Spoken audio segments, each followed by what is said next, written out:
The next morning Rose was awakened at about 6 by a crying baby Tasha. Rose wandered into her nursery and found that she again had been sick. Rose helped her out of the crib and began to wipe her off before she led her into the bathroom for another bath. After her rather early morning bath, Rose noticed that she felt rather warm and took her temperature. 102.5 degrees F. Rose looked at baby Tasha in the bathtub and said, "Well, you're definitely sick, you have a fever and all, for today, so baby Dan doesn't get sick as well, you'll be spending the day in your room." Natasha began to pout, but only for a moment, she just had too little energy to make a fuss. Rose took baby Tasha to her room and double diapered her again, gave her some Tylenol and fixed her bottle of Pedialyte. She was then returned to bed. Quickly she fell asleep. Rose next looked in on Douglas. Douglas was curled up in the middle of his crib, his thumb in his mouth and a stuffed rabbit in his hands.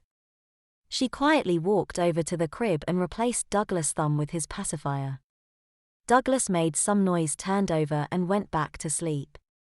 She walked into the kitchen and started to prepare breakfast for Alison, Dan and herself. As she was finishing, Alison met her. "How are my babies his morning?" Alison asked as she seated herself at the table. "Natasha has a fever of 102.5 degrees F, and she still has the runs." She handed Alison a plate and poured her some coffee. "Douglas is still asleep, but he seemed to be fine. I'm gonna keep baby Tasha in her room today so she doesn't get Douglas sick as well." "That's a good idea. I'll be home early tonight so I can play with Douglas." "Really? About when?" Rose sat down and started to eat. "Shortly after 12 o'clock, that way you can focus on taking care of Natasha and Douglas can get out some. Do you want me to give him a bath and have him ready for you?" "If you don't mind." "No, it will be no problem at all. Is there any special way you want me to dress him? Or other special items you want?" "No, nothing special," Alison said between sips of coffee. As Rose sat across from her, she noticed a wicked smile on Alison's lips. "What is it?" she asked. "What?" Alison said. "What's that smile all about?" "You're planning something wicked, I bet." "No, nothing wicked today. I'm just going to test baby Dan's training per se. I wanna see if he can still perform. Can I help, or could I play with him after you're done?" Rose pleaded with her employer. "Not today, you have a sick baby to care for, that should keep you busy enough." Alison looked at Rose, "But I'll tape it if you wanna watch." "Well, that's better than nothing," Rose thought as she heard Douglas's baby monitor go off. Rose quickly walked down the hallway and entered Douglas' room. She pulled open the blinds and looked at Douglas, who sat in his crib shaking his empty baby bottle. "Good morning, baby Dan," she chimed. Rose quickly helped Douglas from his crib and onto the changing table. There he was, diapered and dressed for breakfast and to say goodbye to Mommy Alison. Douglas was dressed in a blue romper and led to his high chair where Rose fed him breakfast. Next he was placed in his playpen with his morning bottle. Alison approached before she left and gave him a kiss. "I'll be home after lunch so we can have some fun." Alison left with a wink.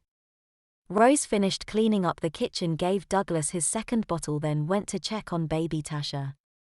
As she entered baby Tasha's nursery, she was struck by a very strong odor. She walked up to the crib to find her asleep with a very messy diaper and crib. "Oh boy," she said as she woke Tasha. Baby Tasha started to cry as Rose helped her out of the crib and into the bathroom. She quickly filled the tub and set her inside. As she watched her from the nursery, she stripped and remade the bed. She had just finished bathing baby Tasha when Douglas started to cry. She drained the tub and walked to the living room and gave Douglas his last bottle. Her attention then turned back to the shivering Natasha, who was standing by the tub peeing on the bath mats. "Baby Tasha, how could you?" Alison cried. Quickly she ushered baby Tasha back into her room and quickly put a diaper on her. Natasha was placed inside her freshly made crib, given some Tylenol and a bottle of half-strength apple juice. She quickly lay down and started to nurse. Soon she was again fast asleep. Rose returned to the bathroom and mopped up Tasha's accident. Next she rinsed out the tub and got everything ready for baby Douglas. Douglas delighted in having a bath, and if given the chance would possibly stay there all day. Once bathed and redressed, Rose returned him to his playpen and let him watch some television. This also gave Rose her first change to sit down.